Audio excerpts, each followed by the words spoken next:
खाड़ी में महायुद्ध का आज 10वां दिन है। महाजंग में आज तब नया मोड़ आ गया जब दुनिया की दो और महाशक्तियां ईरान के नए सुप्रीम लीडर मुस्तफा खामेनेई के समर्थन में खुलकर सामने आ गई।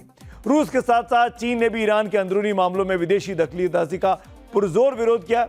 ऐसे में सवाल है कि क्या जिस मुस्तफा खामेनेई का ट्रंप सार्वजनिक मंचों से विरोध करते आ रहे हैं, जिस खामेनेई के खौफ में अमेरिका है, उनके समर्थन में रूस और चीन के आने से अब क्या अमेरिका के लिए सीधी चुनौती खड़ी हो गई है?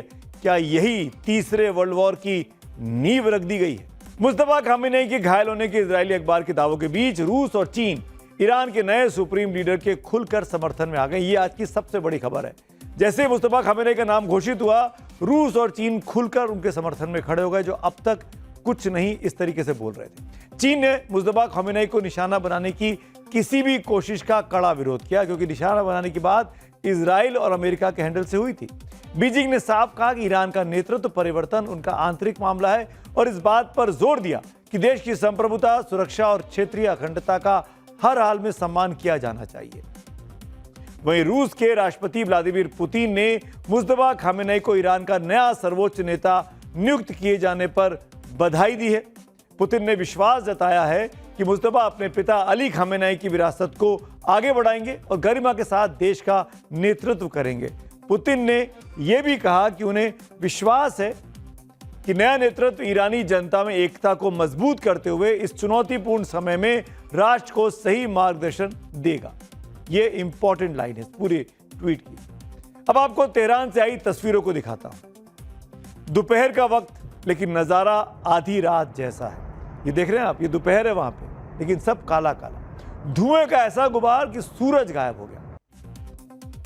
अमेरिका इजराइल के साथ ईरान के युद्ध का असर दुनिया भर के शेयर बाजारों पर भी जारी है। पिछले सप्ताह तगड़ी गिरावट के बाद सप्ताह के पहले दिन सोमवार को सेंसेक्स निफ्टी खुलते ही धराशायी हो गए। भारी उठापटक के बावजूद सेंसेक्स आखिरकार 1352 अंक फिसल कर बंद हुआ, तो वही निफ्टी आज 422 अंकों की गिरावट के साथ बंद हुआ है। आज की गिरावट में निवेशकों के 8.5 लाख करोड़ रुपए स्वाहा हो चुके हैं। क्रूड ऑयल सबसे बड़ी वजह है। भारतीय शेयर बाजार के लिए पहले से विदेशों से रेड सिग्नल मिल रहे थे। मिडिल ईस्ट में जंग तेज होने के बीच एशियाई शेयर बाजार भी बुरी तरह टूटकर कारोबार कर रहे हैं, जिसका असर भारतीय बाजारों में आज देखने को मिला है। अगर विदेशों की बात करें तो जापान का निक्केई 5% से ज्यादा गिरा। साउथ कोरिया के कॉस्पी इंडेक्स तो 6% गिर गया। हांगकांग का हैंगसेक्स इंडेक्स करीब 1.5% आज फिसला, जबकि ताइवान का बाजार करीब 6% गिरा है। सबसे ज्यादा गिरावट पाकिस्तान के कराची स्टॉक एक्सचेंज में आज देखने को मिली, जो करीब 7% लुढ़का है। शेयर बाजार में गिरावट का सबसे बड़ी वजह मिडिल ईस्ट में तनाव के क्रूड में तेजी को माना जा रहा है। जी, क्रूड के जो ऑयल है, जो कच्चा तेल है, उसके दाम लगातार बढ़ रहे हैं। सोमवार को क्रूड की कीमत $115 प्रति बैरल तक पहुंच गई, जिसने बाजार में गिरावट को और तेज कर दिया। भले ही ग्लोबल टेंशन के बीच बढ़े तेल के दाम को लेकर सरकार की ओर से हिंदुस्तान में पर्याप्त रिजर्व होने की बात कही जा रही है, लेकिन भारत की तेल आयात पर निर्भरता से डर कम नहीं हो पा रहा है और इसका असर बाजार पर अब पड़ने लगा है। ग्लोबल टेंशन का असर भारतीय रुपए पर दिखा। इंडियन रुपी दबाव में है। सोमवार को रुपया 46 पैसे गिरकर 92 रुपया 28 पैसे पर पहुंचा और ये रुपए के लाइफ टाइम लो लेवल के बिल्कुल करीब है। शेयर बाजार का ये आंकड़ा जो कुछ चलेगा उस पर हम नजर रखते रहेंगे। खाड़ी में जारी जंग की सियासी तपिश देश की संसद में भी दिख रही है। संसद के दोनों सदनों में विपक्ष ने आज जोरदार हंगामा किया।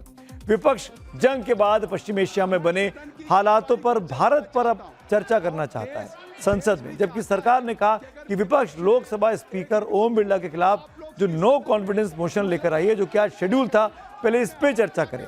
आखिरकार हंगामे की वजह से आज संसद का सत्र जो रिसेस के बाद मिला था, सुबह 11 बजे पहले स्थगित किया गया। विपक्ष के बार बार हंगामा हुआ, बार बार स्थगित करना पड़ा। अब सवाल नुकसान के हंगामे के बाद सवाल नुकसान के उठे तो राहुल गांधी ने सत्ता पक्ष को कटघरे में खड़ा कर दिया। दरअसल विपक्ष ने पहले से ही लोकसभा स्पीकर के खिलाफ अविश्वास प्रस्ताव का नोटिस दे रखा है। अब सरकार चाहती है कि पहले उस पर चर्चा हो, लेकिन विपक्ष का कहना है कि नहीं, पहले हम चर्चा करना चाहेंगे तो जो मिडिल ईस्ट के हालात है उस पर चर्चा होनी चाहिए, क्योंकि ये ज्यादा बड़ा मुद्दा है। इसी पर तनाव अब दोनों तरफ से चल रहा है। हिंदी की एक सुपरहिट फिल्म थी शोले, लगभग सभी ने देखी होगी। उसका एक गाना बड़ा सुपरहिट है, अभी होली पे आपने सुना भी होगा कि होली के दिन दिल खिल जाते हैं, रंगों में रंग मिल जाते हैं, गिले शिकवे भूल के दोस्तों दुश्मन भी गले मिल जाते हैं। आज भी सबकी जुबान पर यह गाना ताजा रहता है। लेकिन दिल्ली के उत्तम नगर में होली के दिन पुरानी रंजिश के चक्कर में 26 साल के इस युवक, जिसका नाम तरुण है, उसकी हत्या कर दी गई। अब दिल्ली पुलिस तरुण के हत्यारों का पूरा हिसाब करने में जुटी है। अब तक 16 लोगों को गिरफ्तार किया जा चुका है, इसमें 2 नाबालिग भी शामिल हैं। आज पुलिस ने तरुण मर्डर केस की मुख्य आरोपी काली उर्फ सायरा समेत 3 महिलाओं को गिरफ्तार किया है। सायरा शरीफन और सलमा के साथ खयाला इलाके में छिपी थी। सायरा उर्फ काली पर आरोप है कि इसी ने लड़कों को लाठी डंडों के साथ मौका वारदात पर बुलाया था। मुख्य आरोपी सायरा वही महिला है जिस पर होली के पानी के गुब्बारे के छींटे पड़ गए थे। आज हमने 8 लोगों को अरेस्ट किया है इसमें, जिसमें 7 अडल्ट और 1 माइनर है जो अभी अप्रीहेंड हुए हैं। तो 7 जो अडल्ट हैं उसमें 3 महिलाएं भी इंक्लूड हैं और अभी हमारी जांच आगे बढ़ रही है और जो भी लोग इसमें आइडेंटिफाई होंगे तो उसके खिलाफ भी हम लोग एक्शन लेंगे। इसी बीच आज मृतक तरुण के परिजनों ने दिल्ली की मुख्यमंत्री रेखा गुप्ता से मुलाकात भी की है। पीड़ित परिजनों से मुलाकात की तस्वीरें शेयर करते हुए रेखा गुप्ता ने सोशल मीडिया पर लिखा, तरुण के परिवार का दुख अत्यंत गहरा और असहनीय है। उन्हें न्याय दिलाना हमारी सर्वोच्च प्राथमिकता है। इस जघन्य अपराध में शामिल सभी दोषियों के विरुद्ध कठोरतम और त्वरित कानूनी कार्रवाई के स्पष्ट निर्देश दे दिए गए हैं। इससे पहले 7 तारीख को सीएम रेखा गुप्ता ने तरुण की हत्या को अत्यंत दर्दनाक, निंदनीय और पूरे समाज को झकझोर देने वाला बताया था। दरअसल ये विवाद तब शुरू हुआ जब तरुण की बहन ने पानी भरा गुब्बारा अपने ताऊजी पर होली के दिन फेंका था। गुब्बारा ताऊजी के ऊपर फूटा, लेकिन उसके छींटे बगल से गुजरने वाली सायरा पर गिरे। इसके बाद तो सायरा ने बवाल काट दिया, ये आरोप लगा रहे हैं। होली के दिन हंगामा खड़ा हो गया।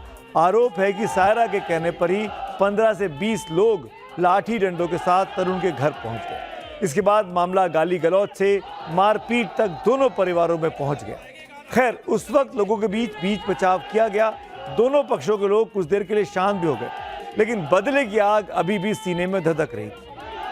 ये भी बताया जाता है कि इससे पहले भी दोनों परिवारों में, दोनों पक्षों में कई बार आपस में विवाद हो चुका है, रंजिश पुरानी थी।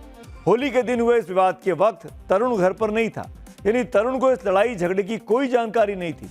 रात को तरुण अपने दोस्तों के साथ होली मनाकर घर लौटा।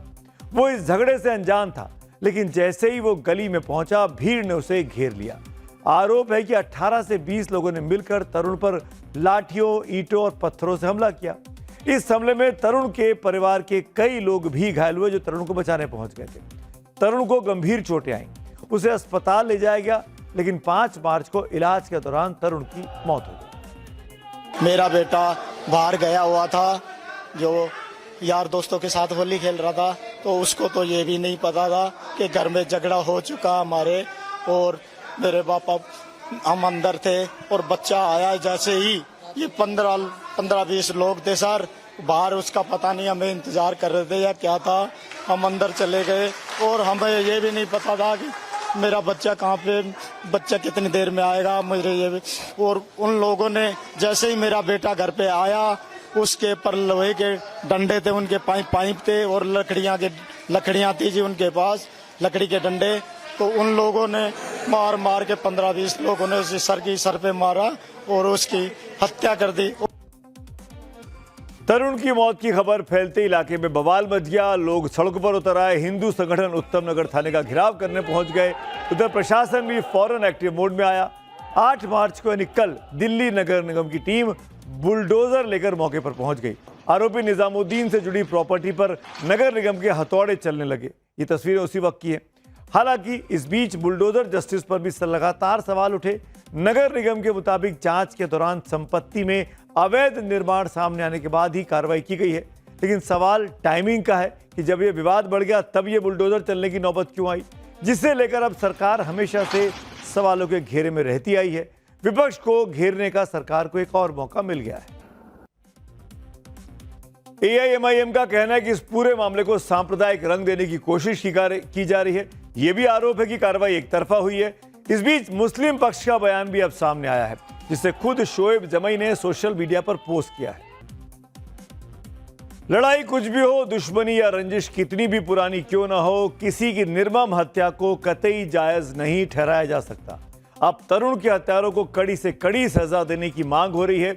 इसी बीच आज यूथ स्टैंड्स फॉर सोसाइटी, ये बच्चे हैं कुछ youngsters, youth stands for society ने इंडिया गेट पर जाकर छोटा सा प्रदर्शन किया है।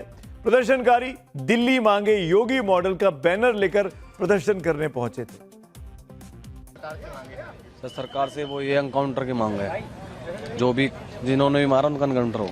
7-8 लोगों की गिरफ्तारी तो पुलिस ने की है। हाँ कह रहे हैं, पुलिस ने गिरफ्तारी की है, लेकिन कोई प्रूफ नहीं दिखाया कि गिरफ्तारी हुई है। अच्छा, पुलिस सबूत नहीं, कोई सबूत नहीं दे रही है। आप लोग इंडिया गेट पे प्रोटेस्ट करने आए हैं? हाँ जी, प्रोटेस्ट करने हैं एनकाउंटर के लिए, जल्दी से जल्दी कार्रवाई उनकी, ताकि किसी और के साथ ये ना बीते जो हमारे साथ हुआ। तो दोनों परिवारों में रंजिश है, पुलिस छानबीन कर रही है। अब ये तय करना बाकी है कि आखिरकार दोष किसका था, लेकिन कुल मिलाकर बात तो कही जा सकती है इतनी बड़ी हिंसा की जरूरत नहीं थी। होली के दिन रंग चलते हैं, गुब्बारे फोड़े जाते हैं, उस पर इतना बड़ा विवाद हो जाए कि किसी की जान चली जाए, ये वाकई में हमारे समाज में जो बढ़ती असहिष्णुता है, इनटॉलरेंस है, उसका एक परिदृश्य इस घटना से देखने को मिलता है।